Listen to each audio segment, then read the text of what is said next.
আসসালামু আলাইকুম বন্ধুরা, আশা করছি সকলেই সুস্থ থাকার চেষ্টায় আছেন। সিডনি এয়ারপোর্টে ওদেরকে ছেড়ে 7 সমুদ্র পাড়ি দিয়ে ইন্ডিয়ার ব্যাঙ্গালোরের পথে আমি। ওদের নির্মল চেহারাগুলো চোখে ভাসছিল যখন আমি ভাসছিলাম আকাশপথে। Uber service. খুব অল্প বয়সী এই ছেলেটাকে দেখে বুকের মধ্যে হু হু করে উঠল। ছোট পাখি সাদাকাতের কথা মনে পড়ছিল বারবার, ওর দিকে গাড়ির রেয়ার গ্লাসে তাকিয়ে। এই ছেলেটা আমাকে ড্রাইভ করে আম্মা আব্বার কাছে নিয়ে যাচ্ছিল। প্রায় 2.5 আওয়ার্স লেগেছিল এয়ারপোর্ট থেকে বিজি ট্রাফিক ঠেলে ড্রাইভ করে গন্তব্যে পৌঁছাতে। ব্যাঙ্গালোরে তখন চলছিল আফ্রিকান টিউলিপ ফুলের সিজন। আফ্রিকান টিউলিপ ট্রি, কানাডার স্থানীয় ভাষায় এই ফুলকে বলা হয় নিরু কাই মারা। যেদিকেই চোখ যায় এমন চোখ ধাঁধানো মায়াকাড়া গাঢ় কমলা রঙের ফুল, ঠিক দেখতে যেন শিমুল বা পলাশ ফুলের মতো। প্রতিদিন বিকেলে ঝমঝম করে বৃষ্টি হওয়া ব্যাঙ্গালোরের মেঘলা আকাশ। মায়ের জন্য ভালোবাসার টানে রিসেন্টলি ব্যাঙ্গালোর যাওয়ার সুযোগ হলো। ব্যাঙ্গালোরে আমাদের অ্যাপার্টমেন্টের রুফটপ থেকে শহরের এত এত সবুজ সতেজ গাছপালার সমাবেশ অবধারিতভাবে যে কারোরই মন সতেজ করতে বাধ্য। আম্মা শাওয়ারের পর কাপড় শুকাতে যতবারই ছাদে গিয়েছি মনটা শীতল হয়েছে চারপাশের এত এত সবুজের সমারোহ দেখে। ইট পাথরের শত শত ঘরবাড়ির মাঝেও মনের রিল্যাক্সেশন হয় এই সব সবুজের দর্শনে।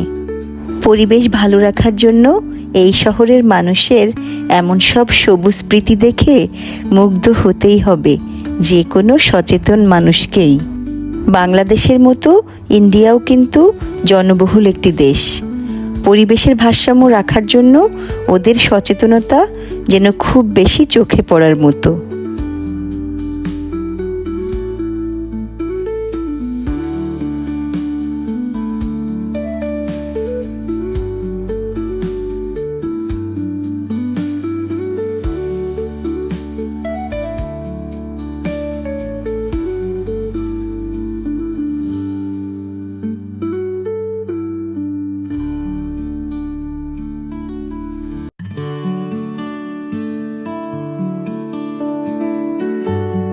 এই তো আফ্রিকান টিউলিপ ট্রির গাঢ় কমলা রঙের নিরু কাই মারা ফুলে ছেয়ে গিয়েছে চারিদিক।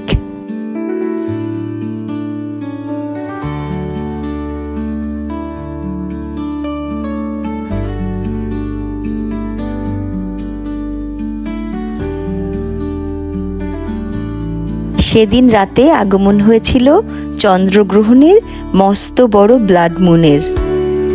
ক্যামেরাতে অত বেশি বোঝা না গেলেও চাঁদটা কিন্তু ছিল অবাক করার মতো বিশাল বড় দেখতে, খালি চোখেও।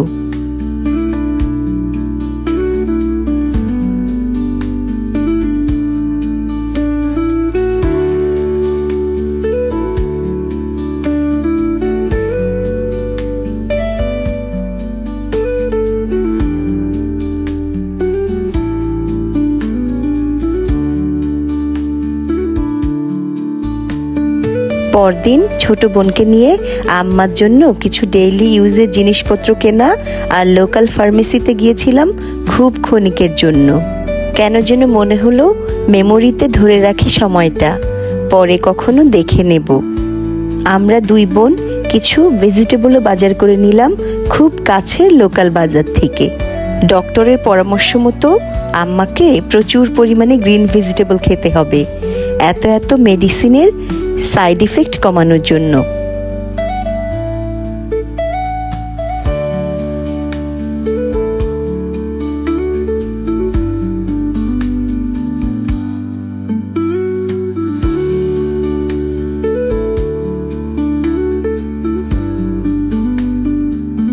ফার্মেসি থেকে বাসায় ফেরার পথে আমাদের দুই বোনের ছোট্ট আলাপ ছিল ঠিক এরকম, অ্যাটলিস্ট আলহামদুলিল্লাহ আমরা পেরেছি, অথবা বাবা মার সান্নিধ্যে থেকে ভালো কিছু করতে পারার মতো মানসিক শান্তি আর কোথাও কি আছে?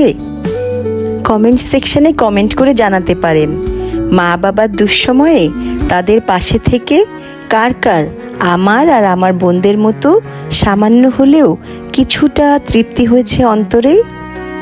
পরম করুণাময় মহান আল্লাহ সুবহানাহু ওয়া তাআলা তার রহমতে রাখুন আমাদের মা বাবাকে। ভিডিওটা দেখার জন্য ধন্যবাদ। আসসালামু আলাইকুম।